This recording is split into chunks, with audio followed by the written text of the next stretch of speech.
Hello ବନ୍ଧୁଗଣ, ମୁଁ ସ୍ୱାଗତ କରୁଛି ଆପଣଙ୍କୁ ମୋ ଓଡ଼ିଆ ମୋହିନୀରେ। ଆପଣଙ୍କର ବହୁତ ଆଶୀର୍ବାଦରୁ ମୁଁ ଭଲରେ ଅଛି। ଆପଣ ବି ବହୁତ ଭଲରେ ଥିବେ ମୁଁ ଆଶା କରୁଥିବି। ଦେଖନ୍ତୁ, ଆଜି ଗୋଟେ ମନ୍ତ୍ର ଦେବାକୁ ଯାଉଛି, ଯାହାକି ରକ୍ତବନ୍ଧନ, ଯାହାକୁ ସବୁ ଲୋକ ନିହାତି ଦରକାର ହେଇଥାଏ।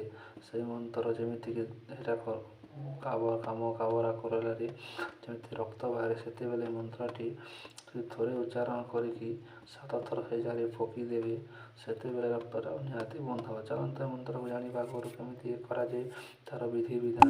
ଦୟାକରି ସବସ୍କ୍ରାଇବ୍ ନ କରିଥିଲେ ପ୍ଲିଜ୍ ସବସ୍କ୍ରାଇବ୍ କରିଦିଅନ୍ତୁ।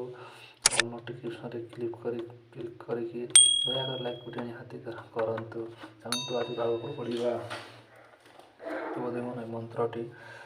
ମନ୍ତ୍ରଟି ଦେଖନ୍ତୁ ଡିସପ୍ଲେରେ ଶୋ ହେଉଥିବ, ଆପଣ ନିହାତି ନୋଟିସ୍ ରଖି କରନ୍ତୁ। କାହିଁକି ଏହି ମନ୍ତ୍ରଟା ଦେଖନ୍ତୁ, ଯେତେବେଳେ ଆପଣଙ୍କର କଣିଆ ଖାବରା ହେବେ, କାମରା ଯେମିତିକି ବ୍ଲଡ଼ ବାହାରେ, ସେତେବେଳେ ମନ୍ତ୍ରଟିକୁ ଥରେ ମାତ୍ର ଉଚ୍ଚାରଣ କରିକି 7 ଥର ଫୁଙ୍କ ମାରିଲେ ନିହାତି ବନ୍ଦ ହେବ।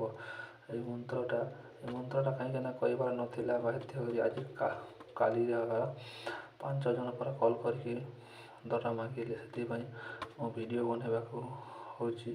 ସେଥିପାଇଁ ମୁଁ ମନ୍ତ୍ର ପ୍ରଦାନ କରିବାକୁ ଯାଉଛି।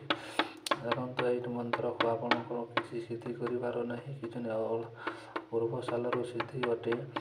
ଝାରଣା ମନ୍ତ୍ର କେବେ ସିଦ୍ଧି କରିବା ପଡ଼ିନଥାଏ। ସେଥିପାଇଁ ଯଦି ଆପଣଙ୍କର ମୋହିନୀ ଶିଖିବାର ଅଛି, କେଉଁ ଝିଅ ସେଟିଂ କରିବା ଅଛି, ମୋହିନୀ ଶିଖିବାର ଅଛି, ନିହାତି ମୋ ଚ୍ୟାନେଲ୍କୁ ସବସ୍କ୍ରାଇବ୍ ରଖନ୍ତୁ ଆଉ ମୋ ସହିତ ଯୋଡ଼ି ହୋଇକି ରହନ୍ତୁ। କାହିଁକିନା ମୁଁ ଆଗକୁ ଆଉ ପ୍ରଫେସନାଲ୍ ଭିଡ଼ିଓ ବନେଇ ଦେବାକୁ ଯାଉଛି। କାହିଁକିନା ମୋହିନୀ ମନ୍ତ୍ର ମୁଁ ଏଇଟା ବନେଇବାର କାରଣ ହେଲା, ମୁଁ ଏଇ ଚ୍ୟାନେଲ୍ରେ ଖାଲି ମୋହିନୀ ମନ୍ତ୍ର ବନେଇବାକୁ ଭାବିଥିଲି, ହେଲେ ଫୋନ୍ କରି କହିବାରୁ ସେଥିପାଇଁ ରକ୍ତବନ୍ଧନ ମନ୍ତ୍ରଟି ବନେଇବାକୁ ଯାଉଛି। ସେଥିପାଇଁ ଦେଖିବେ ମନ୍ତ୍ରଟି ଆଶା କରୁଥିବି ବନ୍ଧୁଗଣ ଆଜିର ଭିଡ଼ିଓ ହେଲ୍ପଫୁଲ୍ ହେଇଥିବ। କାହିଁକିନା ମୋ ପାଖରେ ମାଇକ୍ ତ ନାହିଁ, ସେଥିପାଇଁ ମୋର ଭଏସ୍ ଟିକେ ରୋଷେଇ କ୍ଷମା କରିବେ, ଯେମିତି ହେଲ୍ପ କରିବି ଆପଣ ବୁଝିପାରିବେ।